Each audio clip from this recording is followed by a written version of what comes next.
So we came up with the concept kind of walking through my hometown in Northern California, and we knew that we wanted to do something in the romantic comedy genre. And as we were walking through town, like, I think just this idea about being home and reconnecting with your roots and running into old friends and kind of confronting almost who you used to be compared to who you are now and how you feel about who you are now. And I think all of those themes kind of seep their way into the story. And so that was like the initial seed. And then in terms of like the writing process itself. Well, we started writing, the first 2 weeks of quarantine in 2020, basically thinking that we only had 2 weeks, right? When everything originally shut down, it was like, we have 2 weeks. We basically treated those 2 weeks as like a writer's workshop. Definitely, Truly. It was like every day, let's get this done. Because she was supposed to go back to work at We Glow. were shooting season 4 of Glow, rest in peace, never to be finished.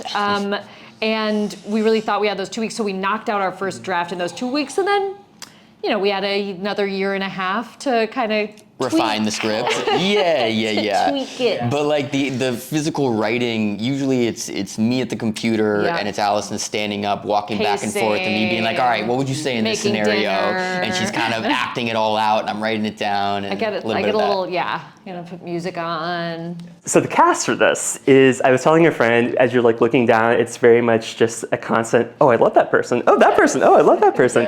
How did this cast come together? And was there anyone that you sort of had in mind for certain characters going like, this is gonna be this person? Definitely. Well, we wrote Danny Pudi's character for him. That felt like a no-brainer. Haley Joel Osment, she had worked with him many years ago. Yeah, we did a film called Adventures of the Dunderheads, I think is the title they eventually landed on, like 12 years ago, where we played brother and sister, and Haley's so great. But that role, it's like on the page, it's like the most comedic role, but we wanted someone who like obviously understood humor, but like who was just a good actor too, who could like almost inhabit that part as opposed to like leaning into the jokes, you know what I mean? Like the stuff he's saying is so ridiculous, but we just wanted someone who could say it in a very like earnest, straightforward way. But also, Haley's so funny, and he's done a lot of comedic work lately. The whole time we were writing it, it was just fun picturing him doing that stuff. And Julie Haggerty was another one. She was like dream casting, and then we got her. She couldn't have been more sweet and kind and gracious and so funny. And she's so good at towing the line between like amazing comedic moments and really heartfelt moments.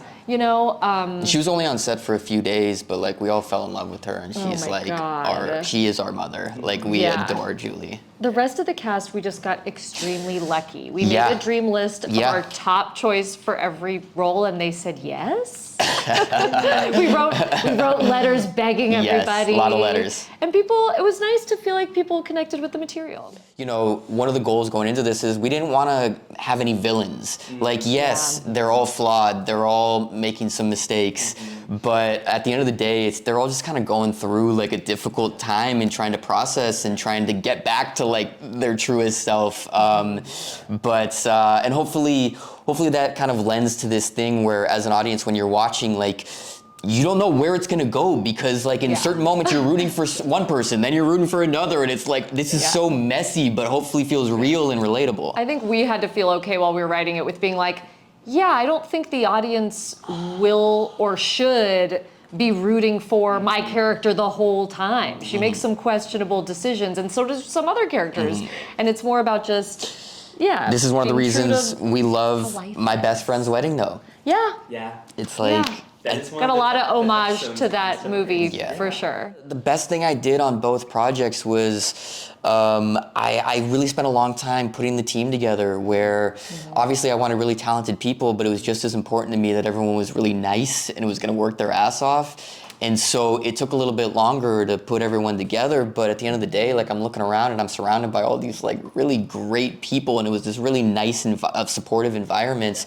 And I think just in terms of like the different genres, I genuinely love horror movies, I genuinely love romantic comedies, and we almost just used like what we know and love about the genres to kind of lead the audience down a certain path where they might think like, oh, I know where this is going, and then trying to pull the rug out from them like every step of the way. And so like, I think for both of my movies, if you read the synopsis, like you're like, okay, we've seen this, but like we really try to make it unique in the execution and with the characters themselves and all that.